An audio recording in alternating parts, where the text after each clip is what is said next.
El segundo ay. La semana pasada empezamos a hablar sobre lo que significa este ay. Vamos a hacer un minuto, solo un minuto de repasón para los que no estuvieron aquí. Y en el Apocalipsis nos vamos a encontrar con tres ayes, tres momentos de sufrimiento extremo, tres momentos en que la Biblia les nombra y les dice ay.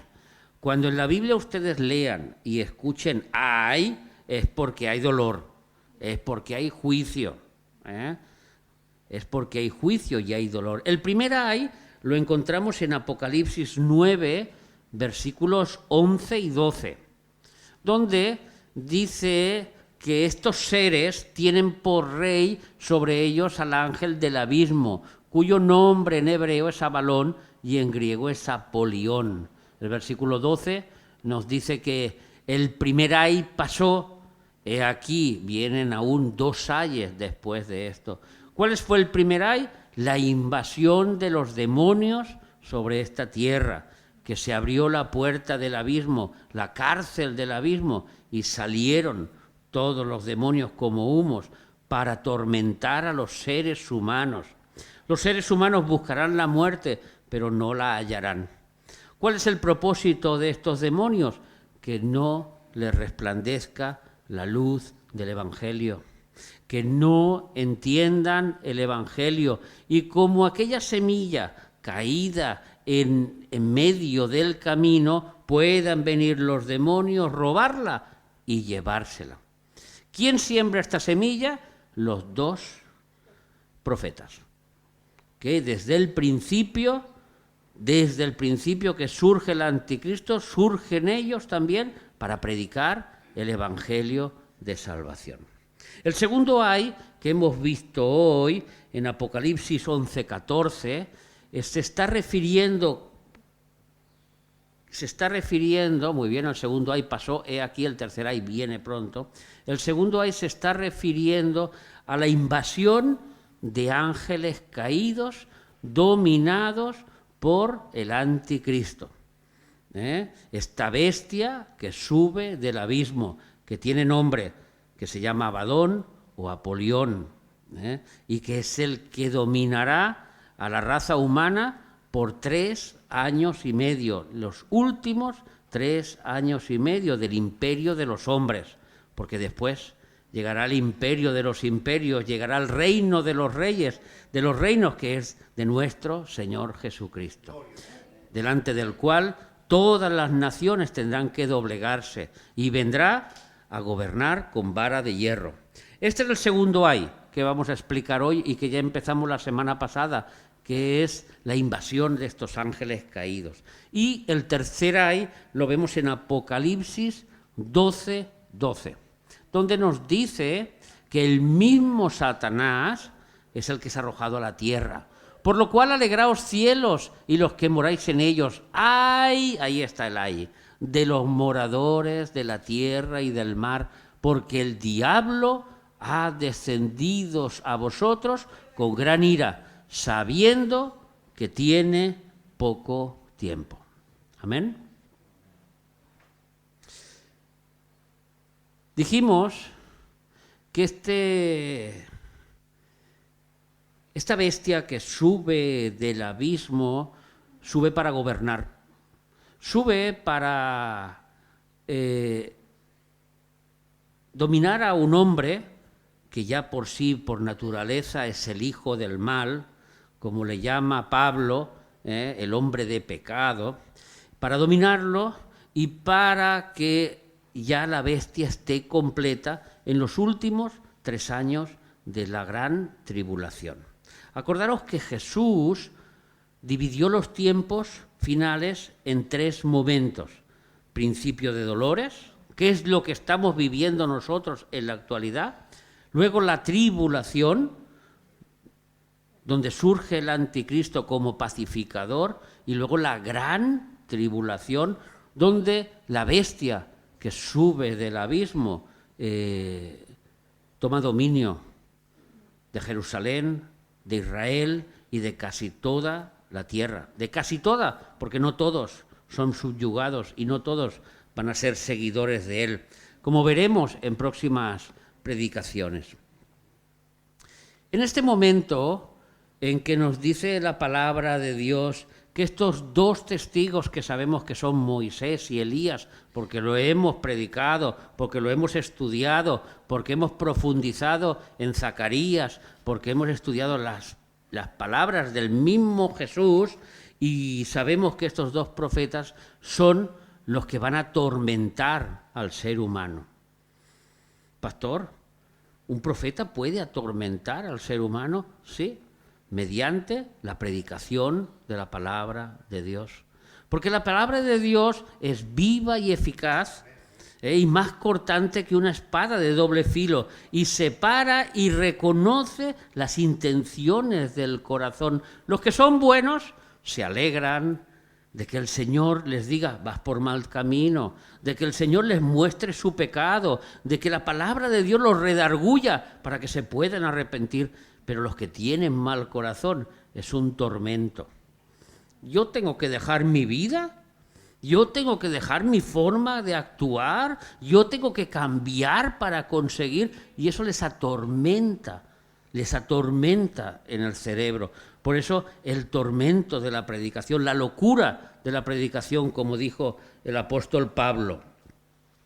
Y en ese momento en que estos dos testigos están predicados y han acabado su testimonio, el 11:7, dice que la bestia que sube del abismo. Hay un momento concreto en que esta bestia sube del abismo y mata a los enemigos del imperio que se va a formar en ese mismo momento.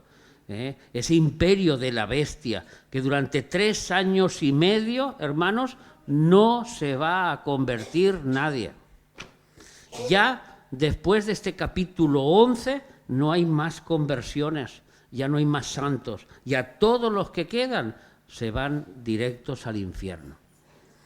Todos se van directos al lago de fuego, tal como vamos a explicar a continuación.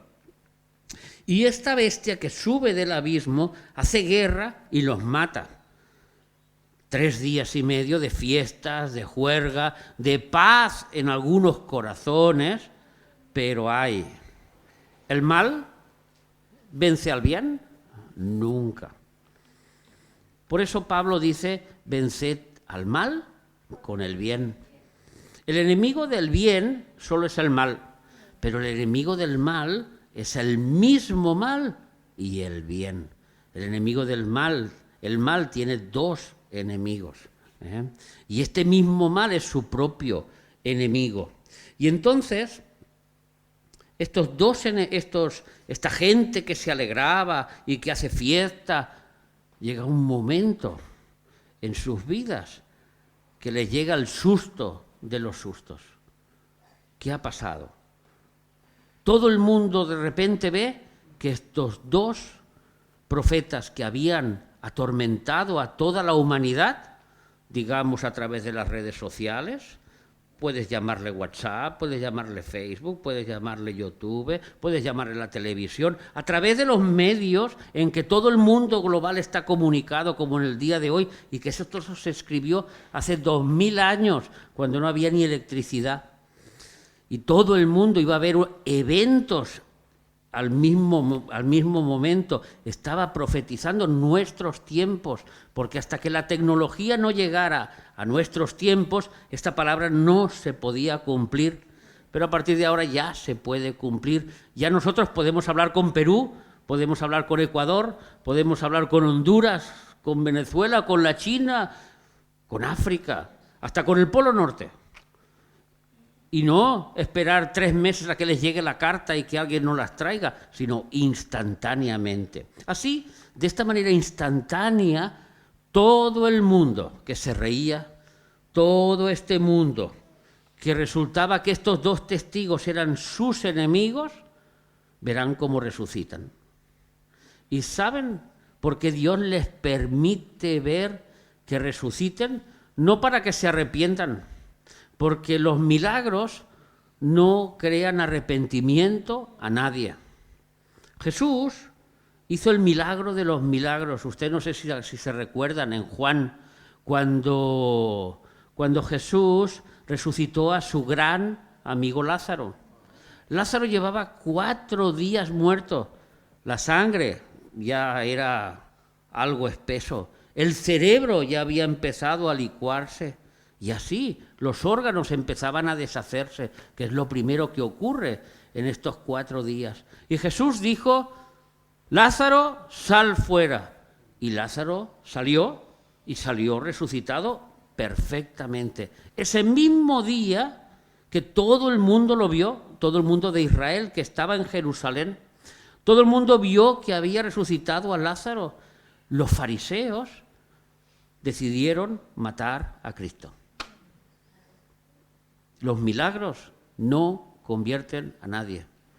Y este mundo que quiere ver milagros y que quiere ver señales, hermanos, el milagro más grande es la resurrección de nuestro Señor Jesucristo. Que podemos predicar, que podemos enseñar, que podemos decir: es verdad, los libros de historia lo proclaman, una tumba está vacía. Enséñame la tumba vacía de Mahoma, o enséñame la tumba vacía de Buda, o enséñame la tumba vacía de cualquier religioso que tú quieras de este mundo, y allí encontrarás que esa tumba está llena. Pero la de nuestro Señor Jesucristo está vacía porque Él lo prometió. Él dijo que iba a resucitar al 3er día y lo cumplió. Y como Él está vivo, nosotros estaremos vivos con Él. Amén. Así que vemos que los milagros no convierten a nadie. A nadie. Y todos estos enemigos, por eso nos dice en este versículo 12, subid acá, y subieron al cielo en una nube, y sus enemigos los vieron. En ese momento, hermanos, los enemigos eran toda la tierra, que no quisieron escuchar las palabras de estos 2 testigos. Cuando tú le predicas a alguien, y esto es una verdad que tenéis que entenderlo, tenemos que entenderlo, cuando nosotros le predicamos a alguien y no se convierte en nuestro enemigo. Nos mira de manera diferente. Ya no somos aquel amigo que él se esperaba. ¿Por qué? Porque estamos tocando lo más profundo de su ser, su espíritu. Y le estamos diciendo a su espíritu que necesita nacer de nuevo, que tal como va, se va a ir al infierno, que su manera de vivir no le va a servir para nada, y entonces te conviertes en su enemigo. A no ser que se convierta y entonces se convierte en tu hermano.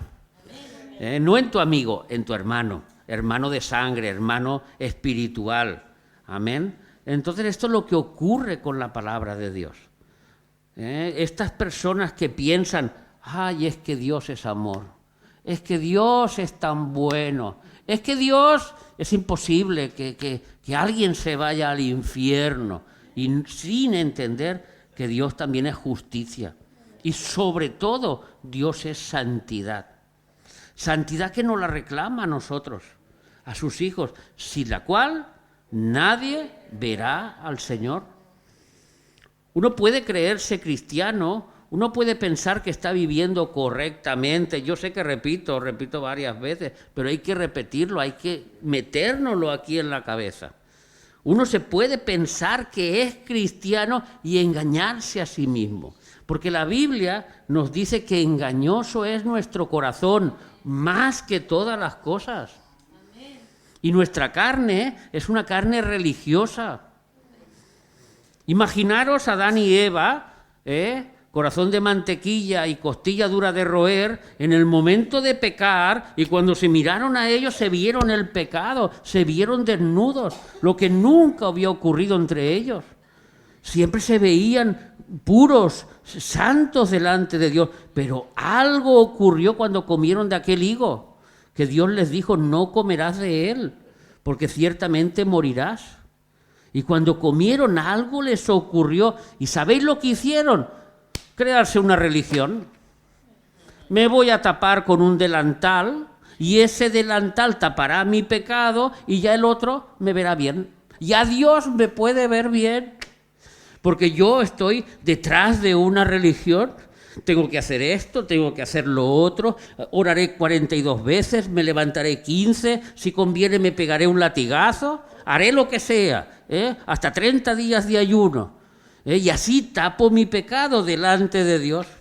Esa es la primera religión, esa es la religión. Por eso digo que la carne humana es religiosa, le gusta la religiosidad, pero Dios lo aborrece. Dios aborrece eso. Amén. Entonces, ¿qué es lo que reclama de Dios de nosotros? Santidad pura. Y si pecamos, que le pidamos perdón, porque abogado tenemos en el cielo. No una falsa religiosidad, creyéndose que somos mejores que los demás. Pero cuando es verdad, cuando uno lleva una vida recta, lleva una vida recta.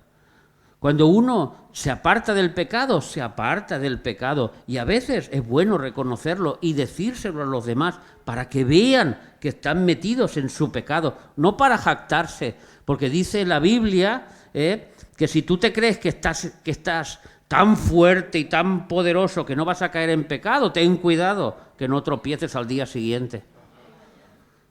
Porque carne somos y débiles somos. Amén.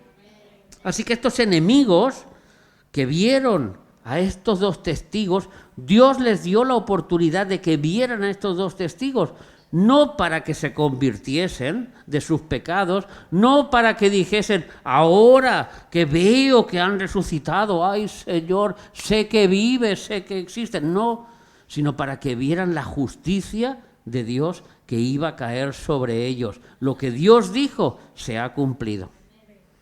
Lo que Dios ha dicho, yo lo he visto con mis ojos, que ha pasado. Lo que estos dos testigos predicaron durante 3 años y medio ha llegado a su fin. Y mi oportunidad se acabó. Y mi oportunidad se acabó. Y esas son las palabras más tristes para el ser humano, que diga, ya no tengo más oportunidad. Dios es bueno. Juanito, no robes en la oficina, que sabes que no está bien, el Espíritu Santo, una vez. Juanito, las grapas de la grapadora también es robar. No tienes que robar, que no está bien, 2 veces. Juanito, hacer fotocopias de tus cosas en la fotocopia de la oficina sin permiso también se llama robar. Y el Espíritu Santo va afinando y va afinando. Llega un día que, pues si le robé el boli al jefe y no escucho ninguna voz, se apagó, se extinguió, se fue, me quedé solo y Dios no me da más oportunidades. 1, 2, 3, 100, 200, hasta que Dios dice, hasta aquí. Esto es lo que le pasa a estos. Los enemigos que tuvieron 3 años y medio de oportunidades diarias. Convertiros de vuestra maldad. Vuestra forma de vivir no va a llegar a ningún lado. Aceptar a Cristo en vuestros corazones, que es la única manera de escapar de la gran tribulación que está a punto de empezar.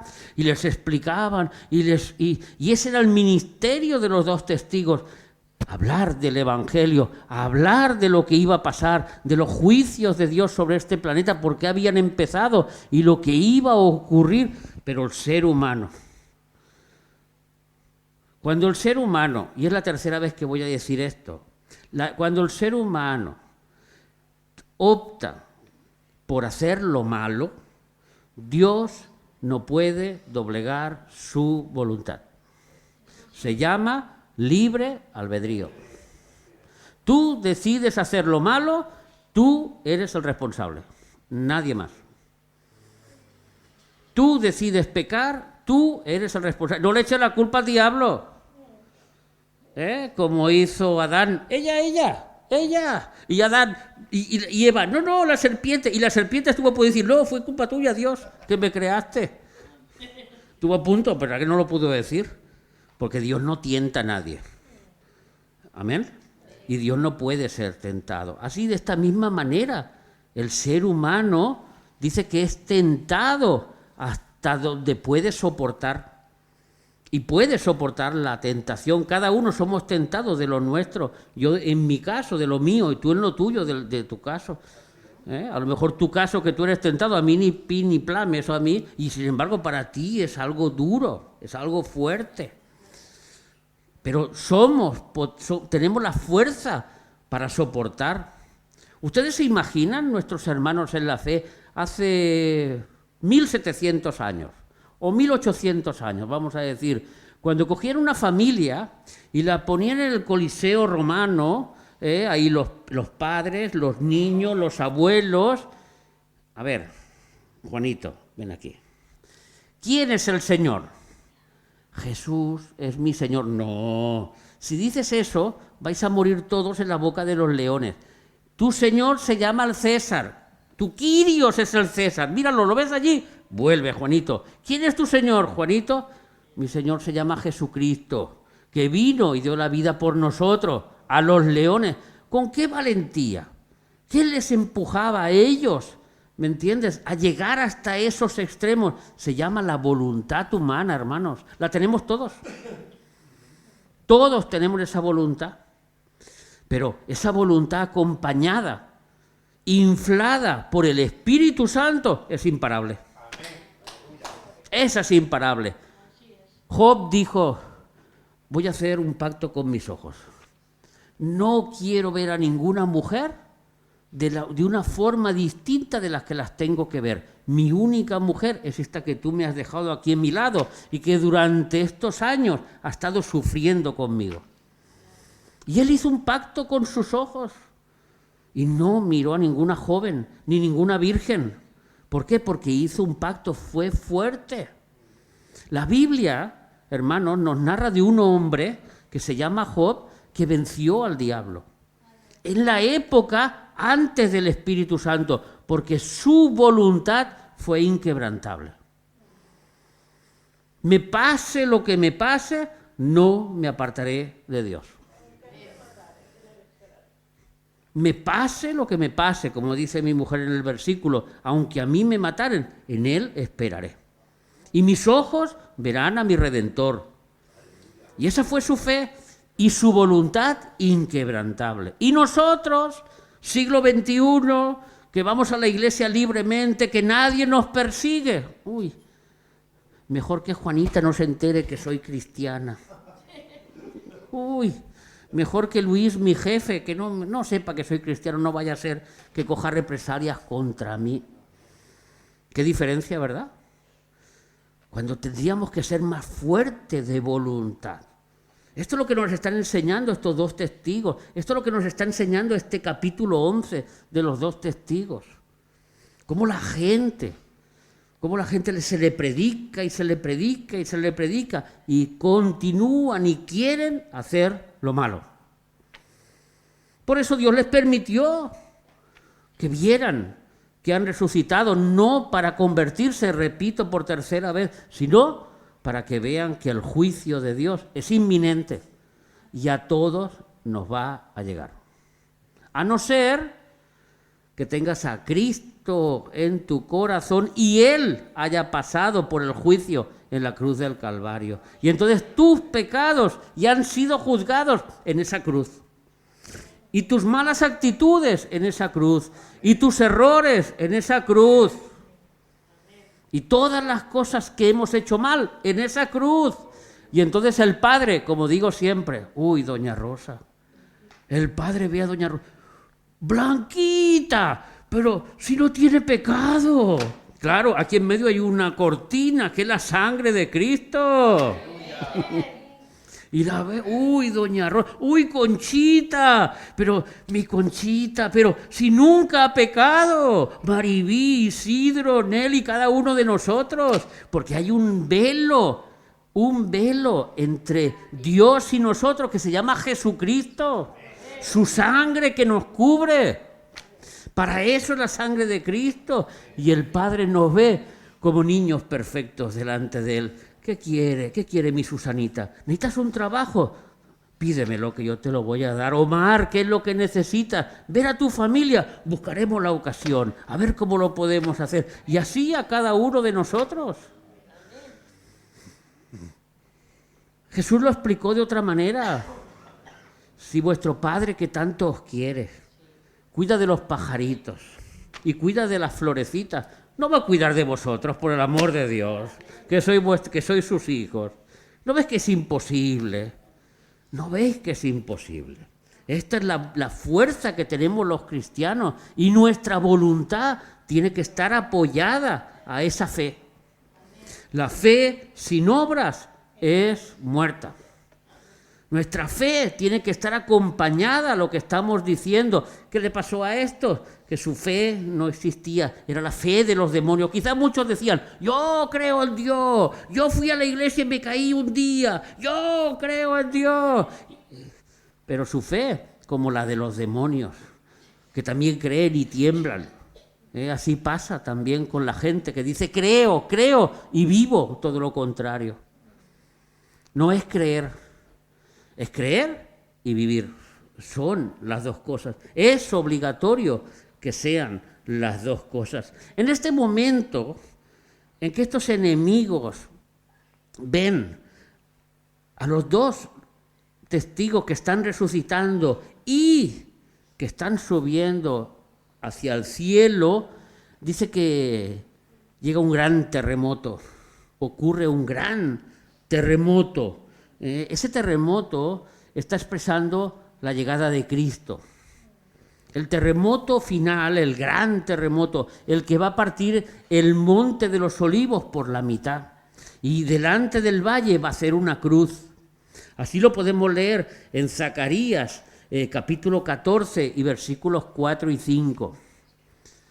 Cuando dice la Biblia que ocurrirá un terremoto, no es que sea en ese preciso momento, sino que está exponiendo el momento en que estamos viviendo y lo que espera la humanidad que les va a llegar, que es la segunda venida de Cristo. Cuando venga Cristo, ya lo único que faltará será separar las ovejas de los cabritos, nada más, porque ya la humanidad estará condenada. La humanidad que haya quedado viva, pero aún de aquellos que quedan vivos, hay muchos que se van a salvar, pero eso ya es en el último momento. Dice Zacarías 14 y versículos 4 y 5, y se afirmará sus pies en aquel día sobre el monte de los olivos. Esta es la venida de Cristo, cuando Él con sus pies pone sus pies en la tierra. El arrebatamiento, hermanos, es otro acontecimiento que va unido con la venida de Cristo, que es cuando Él viene en las nubes y nosotros somos arrebatados y nos encontramos con Él en las nubes. Él no pone sus pies en la tierra.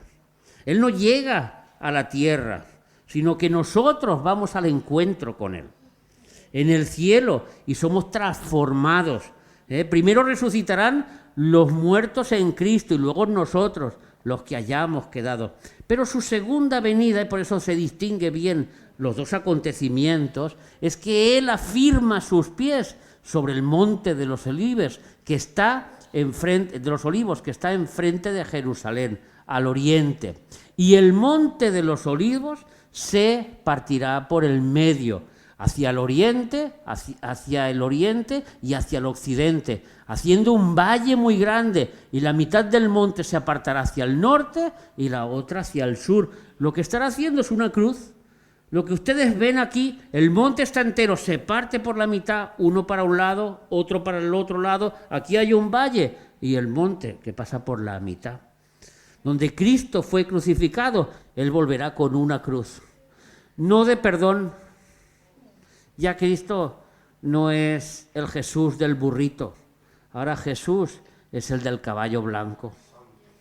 Ahora Jesús es el que tiene sus lomos con un nombre que solo Él conoce, el Santo.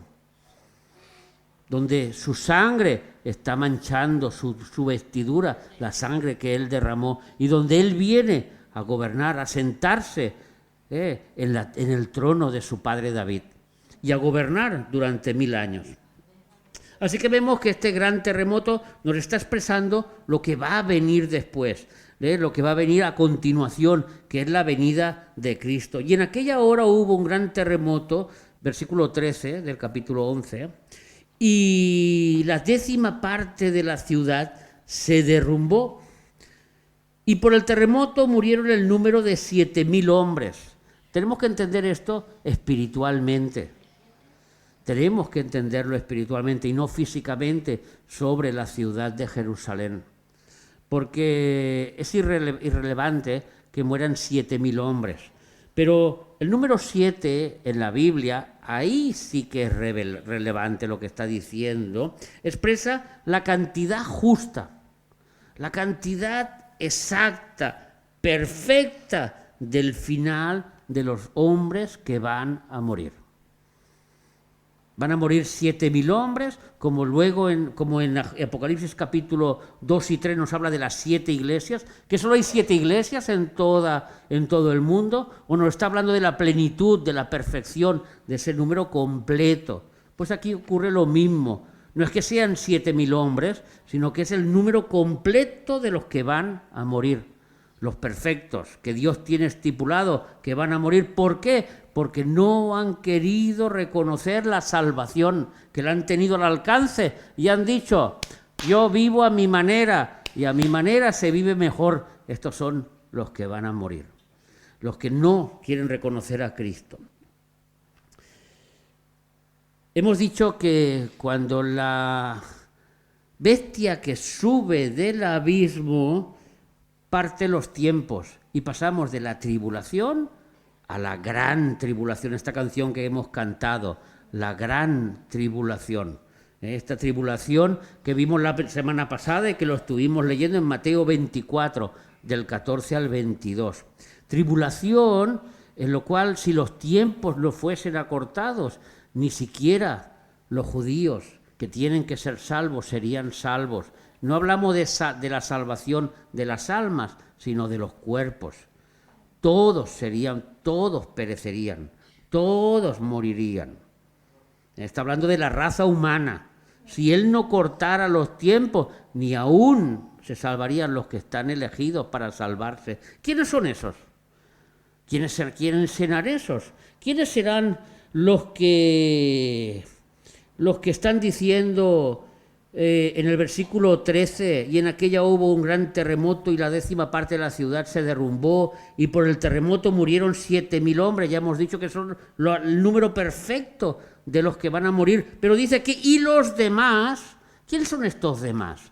¿De quién nos está hablando aquí la Biblia? ¿Qué nos querrá decir el Espíritu Santo cuando nombra a otros que no son los que han muerto, que no son los que están estipulados que van a morir, sino y los demás se aterrorizaron y dieron gloria al Dios del cielo?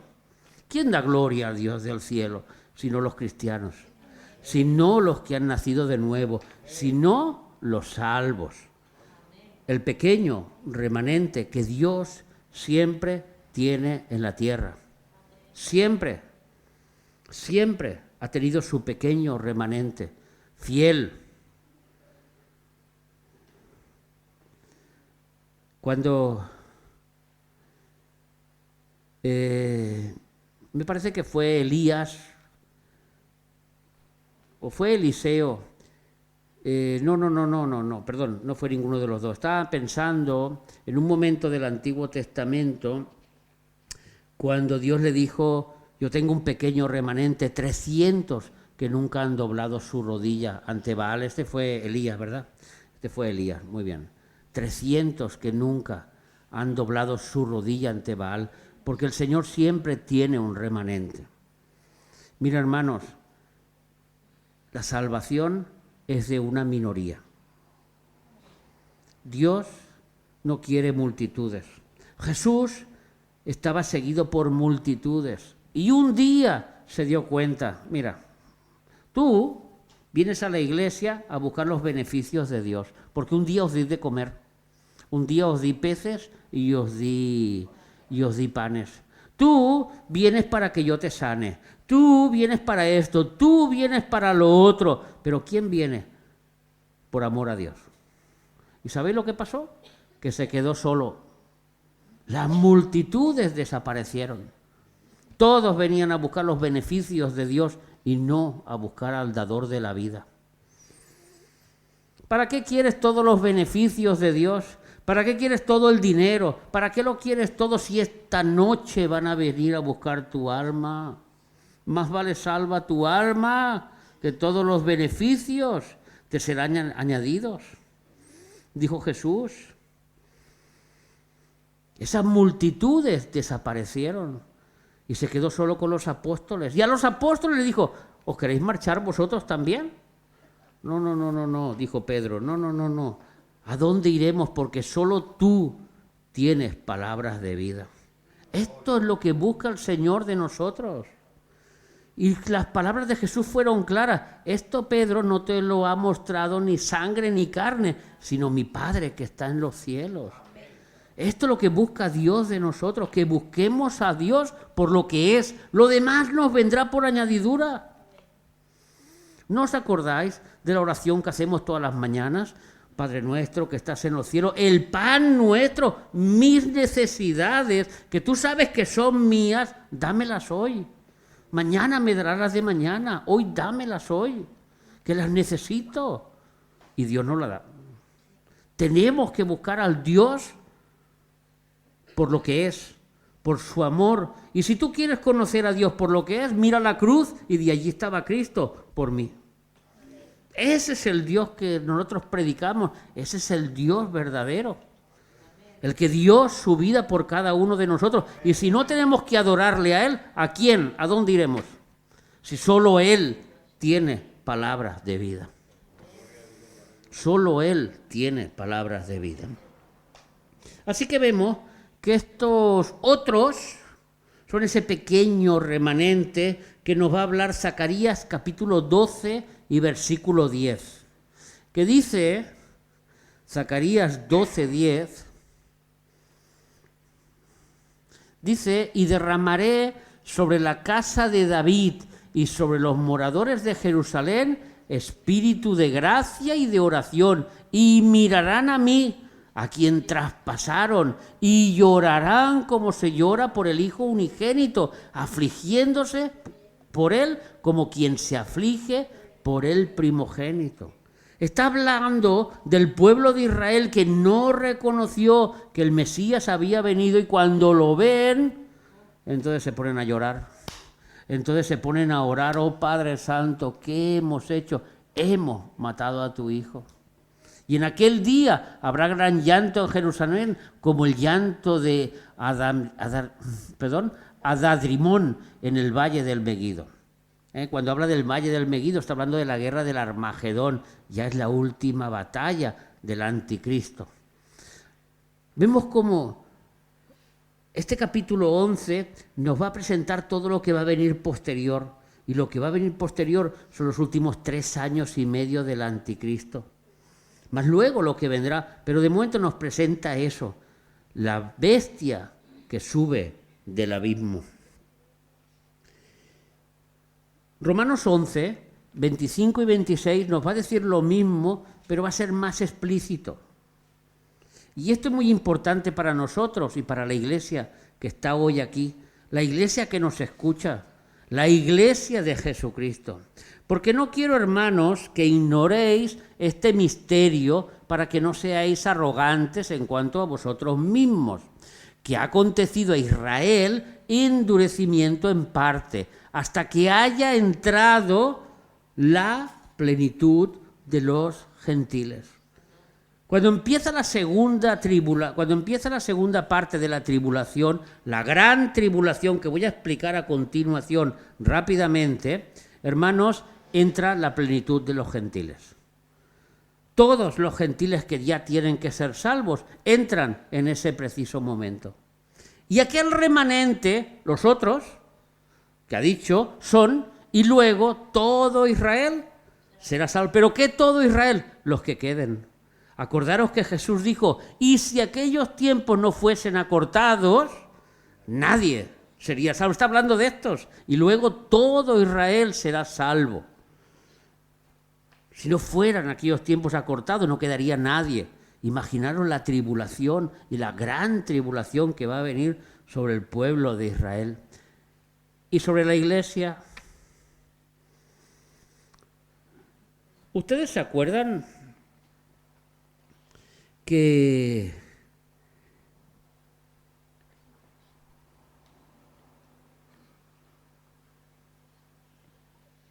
hay una hora, un día, una semana, un año estipulado por Dios para que la iglesia sea salva?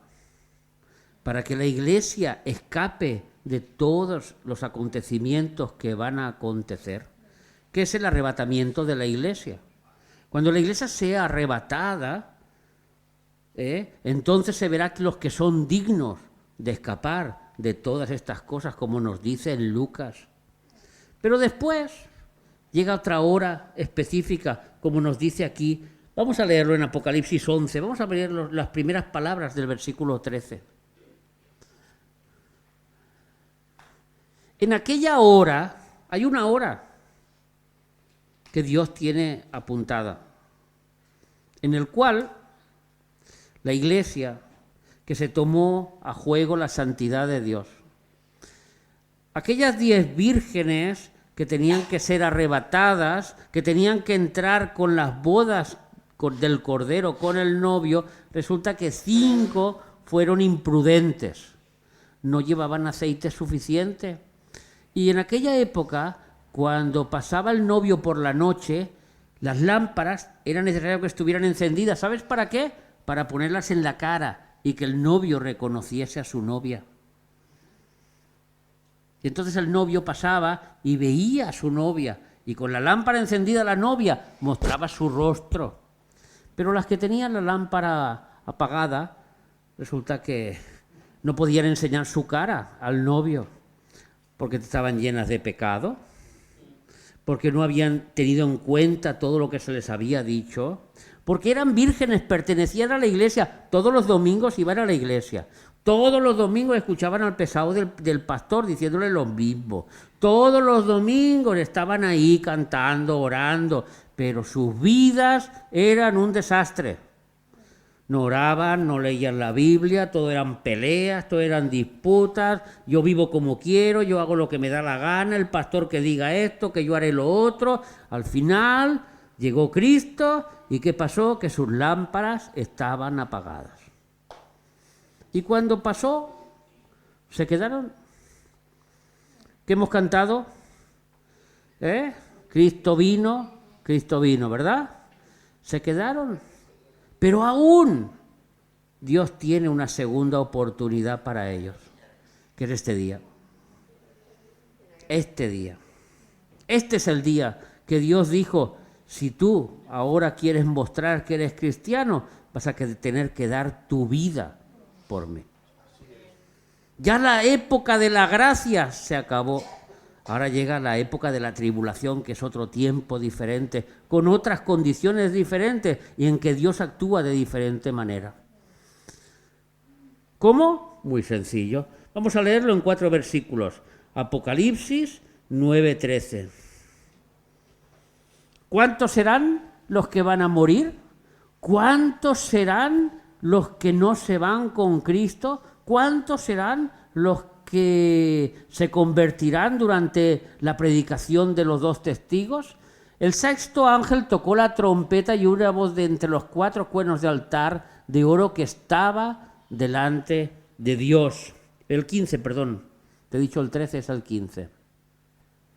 Y fueron desatados los 4 ángeles que estaban preparados para la hora, ese día, el mes y el año de matar a la tercera parte de los hombres. La tercera parte de los hombres se va a convertir. Y muchos de los que no tomaron a Dios en serio, en ese momento lo van a tomar en serio. Apocalipsis 7 y 9 nos va a decir dónde van a llegar. Después de esto miré y he aquí una gran multitud que nadie podía contar, de todas las naciones, tribus, pueblos, lenguas, que estaban delante del trono en la presencia del Cordero, vestidos de ropas blancas y con palmas en sus manos. El apóstol Juan, acordaros que contó 144.000 judíos, que escuchó un ejército de 200 millones, pero esta multitud no la podía contar. Sabemos que es la tercera parte de la humanidad. Vamos a ver en 7:14 quién son esta gran multitud. Vamos a ver si voy equivocado o el Señor nos guía a través de su palabra. Y yo le dije, Señor, ¿quiénes son? Y dice, tú lo sabes. Y él me dijo, estos son los que han salido, ¿de dónde? De la gran tribulación, y han lavado sus ropas y las han emblanquecido en la sangre del Cordero. Ahora es sencillo. Cree en el Señor Jesucristo.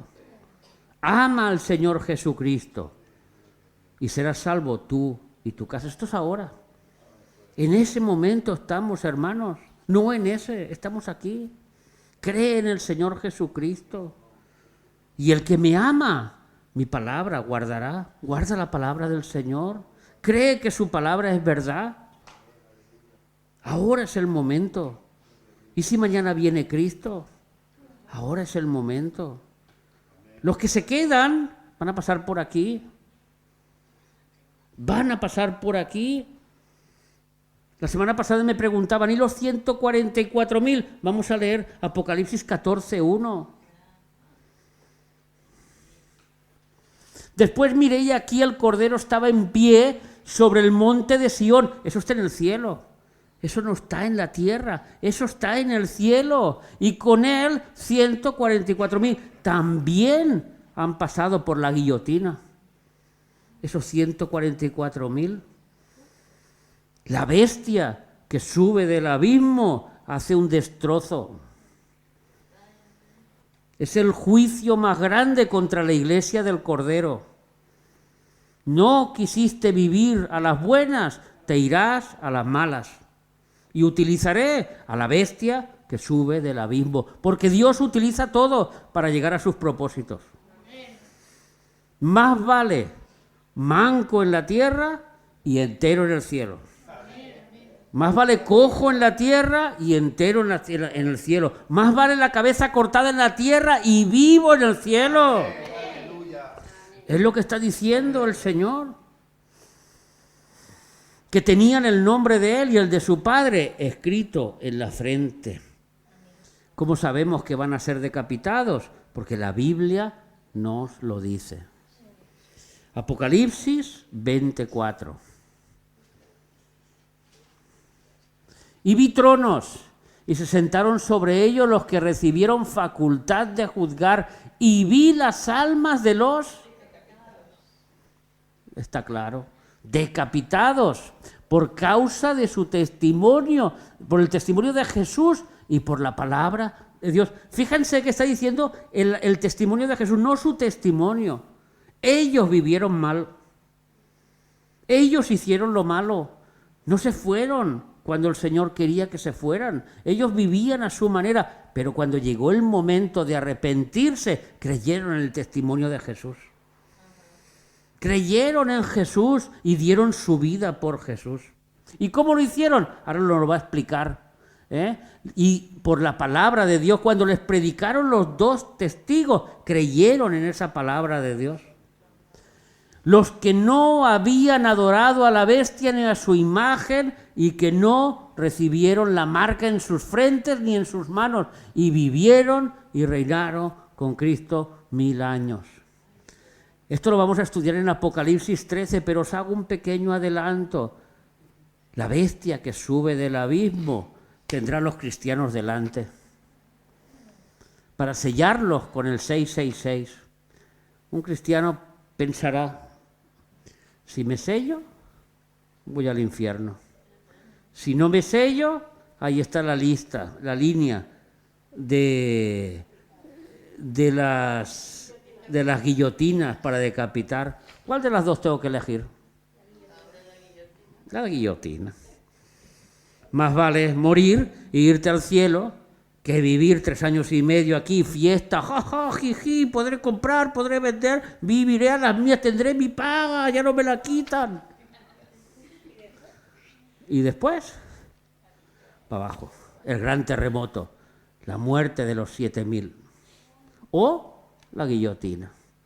La gran multitud lo tuvo claro. Me toca dar la vida por Cristo, por su testimonio y por su palabra. Esto es lo que va a ocurrir cuando la bestia suba del abismo.